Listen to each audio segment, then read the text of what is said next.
Magandang umaga po sa inyong lahat at Happy Fiesta para sa atin. Happy Fiesta po. Happy Fiesta, Father Donnie at mga kapatid kumpari, ang ating butihing Mayor at Vice Mayor at iba pang mga opisyales.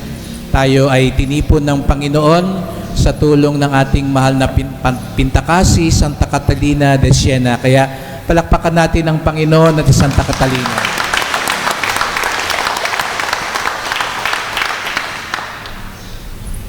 Sa ating panahon ngayon sa simbahan ay patuloy nating ipinagdiriwang ang muling pagkabuhay ng Panginoon. Ngunit mga kapatid, itong panahon ng Easter na tinatawag natin ay wag lang nating tignan bilang pagbabalik tanaw lamang sa nangyari sa Panginoong Hesukristo na siya'y pinako, namatay at muling nabuhay. Ngunit mapapansin niyo po sa mga darating na araw, ipinapakita din sa ating mga pagbasa, hindi lang ang muling pagkabuhay ni Kristo, kundi alaumbagay yung muling pagkabuhay ng simbahan, ng mga alagad at kaibigan ni Kristo. Kung maalala nyo, nung unang mahal na araw, ang mga alagad ay nagtaksil, nagkanulo, mga duwag, iniwan nila si Jesus. Hindi nila mapanindigan ang kanilang pananampalataya. Kaya nga 'di ba nung namatay si Jesus sa krus, ang naiwan lang ang mahal na Birheng Maria, sa mga alagad si San Juan, at karamihan pa ng natira mga kababaihan. Yung ibang mga alagad nagkalasan. Ngunit nung muling nabuhay ang Panginoon, nung ipinamalas niya ang kanyang awa at kapayapaan, kaya naalala nyo nung last Sunday, Divine Mercy Sunday, inaalala natin yung awa ng Diyos. Nung naranasan nila yung awa at kapayapaan ng Diyos, biglang nagbago yung mga alagad. Yung mga dati-rating duwag, naging matapang.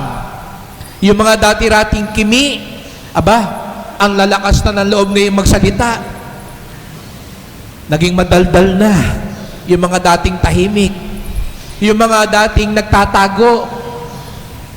Nasa lantaran na at hindi na nahihiya sa kanilang pananampalataya.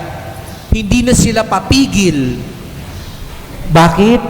Sapagkat sumakanila na ang buhay ni Jesus na muling nabuhay. At yun ang napakagandang paalala sa ating lahat. Hindi lang tayo nandito para kumanta ng Alleluia, para manood ng salubong, para magprosesyon, para palakpakan ng Panginoong muling nabuhay. Kung hindi, upang katulad ng mga alagad, hayaan ang buhay niya mabuhay din sa atin. Kaya nga 'di ba, sa ating mga Pilipino, ang kadalasan nating sinisigaw kapag may pagdiriwang ay mabuhay. Para bagang sinasabi rin natin, mabuhay si Jesus. Pero ibig sabihin nung mabuhay si Jesus, mabuhay siya sa ating puso. Yun yung lagi kong pinapaalala nung ako po ay nasa Quiapo. No? Lagi ko sinasabi sa mga deboto, pag sumisigaw tayong Viva sa Poong Nazareno, ang ibig sabihin nun dapat nabubuhay siya sa atin. Hindi pwedeng sisigaw ka ng Viva, pero wala yung buhay ni Jesus sa atin. Ganon din naman, ipinagdiriwang natin ang muling pagkabuhay ng Panginoon, at ibig sabihin nun, nabubuhay siya sa atin. At yun ang nangyari kay Santa Catalina ng Siena. Kaya nga't mapapansin ninyo po ang kadalasang imahe ni Santa Catalina na binanggit ko rin kanina sa dasal, yung naglalagablab na puso. Sapagkat yung ningas ni Jesus, nasindihan siya. Naglalagablab din ang kanyang puso. Kaya di ba napansin niyo po yung imahe ng Sacred Heart of Jesus? Yung hawak ding puso ni Jesus, naglalagablab. At kung tunay na naglalagablab ang pag-ibig ni Jesus, ang buhay ni Jesus, masisindihan din yung puso natin. Katulad ng nangyari kay Santa Catalina de Siena. Sabi nga ni Jesus sa Ebanghelyo ngayon, mapapalad ang mga maliliit, ang mga mapagkumbaba. Sila ang mas makakaalam kaysa sa mga nagdudunong-dunungan. Sila ang may tunay na kapangyarihan at kaliwanagan. Yung mga tumatawag sa Diyos, yung mga tunay na nananalig sa Diyos, yung mga tunay na sumusunod sa Diyos. Nabubuhay sa kanila si Jesus. Kaya nga, may sinabi si Santa Catalina, sabi niya, kung ikaw ay magiging tunay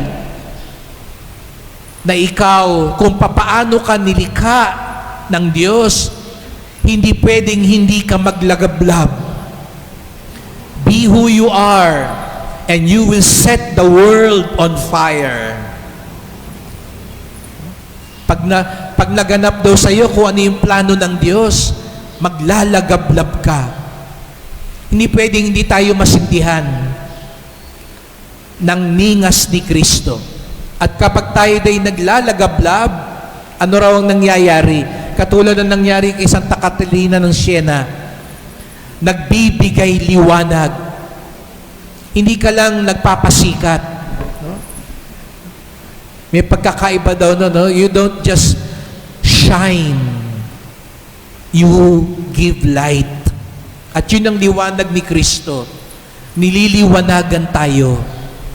Tinutulungan tayo. Bakit? Pag maliwanag, nakikita natin ang daan. Di po ba? Kaya di ba, pag maganda ang ating mga plaza, maganda ang ating mga kalsada, pag maliwanag, nakikita natin ang daan. Nagiging maayos ang paglalakbay. Ganon din sa buhay. Pag nandun ang liwanag ni Kristo, magiging maayos ang paglalakbay. Makikita mo kung saan ka pupunta. Pag madilim, anong nangyayari? Nagkakabanggaan, nagkakasakitan, naliligaw. Kaya pag sa buhay natin, nagkakabanggaan na tayo, naliligaw tayo, nagkakasakitan tayo, ingat daw po, baka nawawala na ang liwanag ni Kristo. Kaya yun yung ipagdasal natin kay Santa Catalina ng Siena, na kung papaano siya pinag-alab ni Jesus na muling nabuhay at nagbigay liwanag sa mundo, tayo din dito sa Samal, masindihan tayo ng liwanag ni Kristo. Naalala niyo nung Easter Vigil, may mga kandila tayo, madilim, tapos yung liwanag ni Kristo ang siyang nakikita. Masindihan din sana tayo. Sana hindi lang yung kandila ang nasindihan, kundi ang mga puso natin, katulad ni Santa Catalina.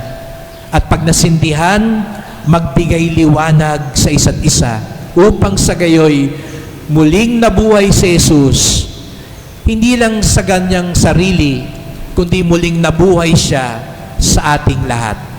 Kaya sa pagpapatuloy ng misang ito, sa pagdiriwang natin ng kapistahan, ngayon at bukas, nawa ang maghari sa atin ay ang liwanag ni Kristo, upang sa gayoy tayong lahat magbigay liwanag din sa isa't isa. Amen.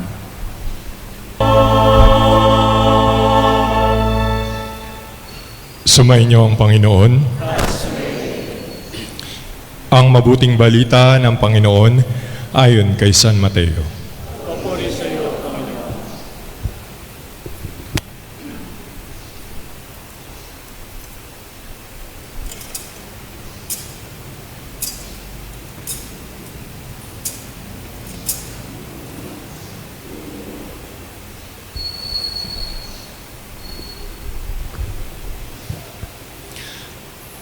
Noong panahong iyo'y sinabi ni Jesus, "Pinasasalamatan kita, Ama, Panginoon ng langit at lupa, sapagkat inilihim mo ang mga bagay na ito sa marurunong at matatalino, at inihayag mo sa mga may kalooban tulad ng sa bata.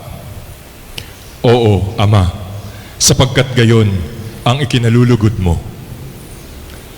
Ibinigay sa akin ng aking Ama ang lahat ng bagay. Walang nakakikilala sa Ama, sa Anak, kundi ang Ama. At walang nakakikilala sa Ama, kundi ang Anak. At yaong marapating pagpahayagan ng Anak. Lumapit kayo sa akin, kayong lahat na napapagal at nabibigatan sa inyong pasanin, at kayo'y pagpapahingahin ko. Pasanin ninyo ang aking pamatok at mag-aral kayo sa akin. Ako'y maamo at mababang loob, at makasusumpong kayo ng kapahingahan para sa inyong kaluluwa. Sapagkat maginhawang dalhin ang aking pamatok at magaan ang pasaning ibibigay ko sa inyo.